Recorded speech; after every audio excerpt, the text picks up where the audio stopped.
कक्षा 8 विषय सामाजिक विज्ञान, सैंपल 1, वार्षिक मूल्यांकन हेतु अभ्यास प्रश्न पत्र हम देख रहे हैं। पहला प्रश्न है अपना वस्तुनिष्ठ। 4 विकल्प दिए गए हैं, सही विकल्प का चुनकर अपने उत्तर पुस्तिका में लिखिए। प्रत्येक प्रश्न के लिए 1 अंक निर्धारित है। ब्रिटिश संसद में रेगुलेटिंग एक्ट कब पारित किया था? 1973 में। राष्ट्रीय एकीकरण में नागरिकों के मन में कौन सी भावना व्याप्त रहती है? तो राष्ट्रीयता की भावना। तीसरा प्रश्न है पृथ्वी के अंदर प्रति 32 मीटर की गहराई पर सेल्सियस तापमान बढ़ जाता है, तो 1 डिग्री सेल्सियस बढ़ जाता है। चौथा प्रश्न है सन 1828 ईस्वी में ब्रह्म समाज की स्थापना किसने की थी? तो ब्रह्म समाज की स्थापना राजा राम मोहन राय ने की थी। पांचवा प्रश्न है देश के सभी व्यक्तियों की आय को जोड़ने पर प्राप्त योगफल कहलाता है? राष्ट्रीय आय कहलाता है। उसके बाद में प्रश्न क्रमांक 2 था रिक्त स्थान की पूर्ति कीजिए। प्रत्येक प्रश्न के लिए 1 अंक निर्धारित है। पहला रिक्त स्थान है उत्तर अमेरिका का नगर मोटर कार निर्माण के लिए प्रसिद्ध है, तो डेट्रॉइट। दूसरा है श्यामजी वर्मा ने 1905 ईस्वी में लंदन में स्थापना की, तो इंडिया हाउस। ट्रांस ऑस्ट्रेलियन रेलमार्ग पर्थ से नगर को जोड़ता है, तो इसका उत्तर होगा सिडनी को। चौथा है कृषि की वह शाखा है जो पशुओं के संवर्धन तथा पालन से संबंध है, तो इसका उत्तर आएगा पशुपालन। उसके बाद प्रश्न क्रमांक 3 है नीचे दिए गए प्रश्नों के उत्तर संक्षेप में लिखिए। प्रत्येक प्रश्न के लिए 3 अंक निर्धारित हैं। आर्य समाज की स्थापना किसने और कब की थी?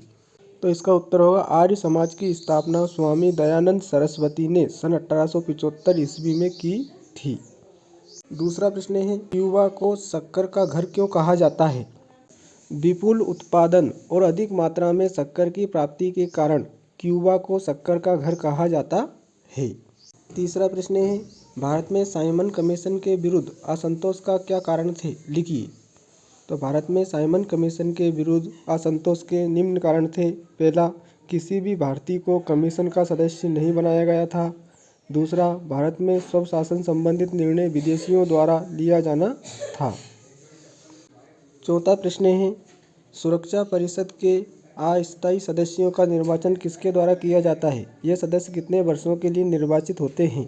सुरक्षा परिषद के अस्थायी सदस्यों का निर्वाचन महासभा द्वारा किया जाता है। ये सदस्य 2 वर्ष की अवधि के लिए निर्वाचित होते हैं।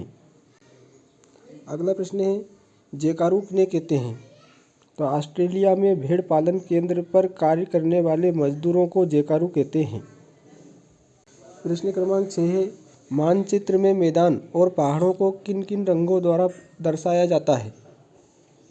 तो मानचित्र में मैदान को हरा रंग और पहाड़ों को पीला रंग से दर्शाया जाता है। प्रश्न क्रमांक 4 5 नंबर वाले प्रश्न थे, जिसमें पहला प्रश्न था क्रांतिकारी आंदोलन के उदय के किन्हीं 2 कारणों का वर्णन कीजिए। दूसरा प्रश्न था यूनिसेफ की स्थापना कब हुई? इसके कार्य लिखिए। तीसरा प्रश्न ऑस्ट्रेलिया महाद्वीप में गेहूं की फसल के लिए कौन कौन सी अनुकूल भौगोलिक दशाएं हैं? लिखिए। उसके बाद में चौथा प्रश्न था महारानी की घोषणा का वर्णन कीजिए कोई 5। वायुसेना में अधिकारी वर्ग की पदक्रम रैंक सूची का चार्ट बनाइए। छठा प्रश्न था नकदी या व्यापारिक फसलें किसे कहते हैं? किन्हीं 2 नकदी फसलों के नाम लिखिए। और सातवां प्रश्न था उद्योगों के प्रमुख अवयव कौन कौन से हैं? किसी एक का वर्णन कीजिए।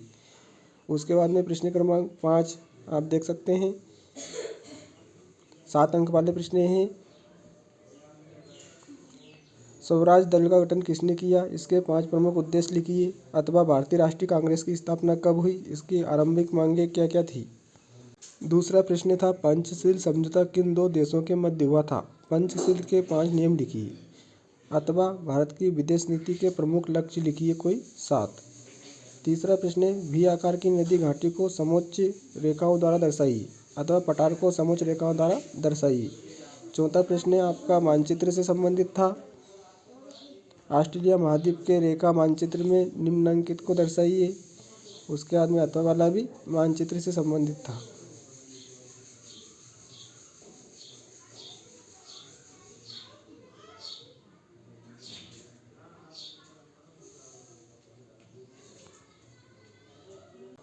तो वार्षिक मूल्यांकन हेतु सैंपल 1 अभ्यास प्रश्न पत्र कक्षा 8 विषय सामाजिक विज्ञान के प्रश्नोत्तर हमने देखे। इन प्रश्नों को आप अच्छे से याद करें। धन्यवाद।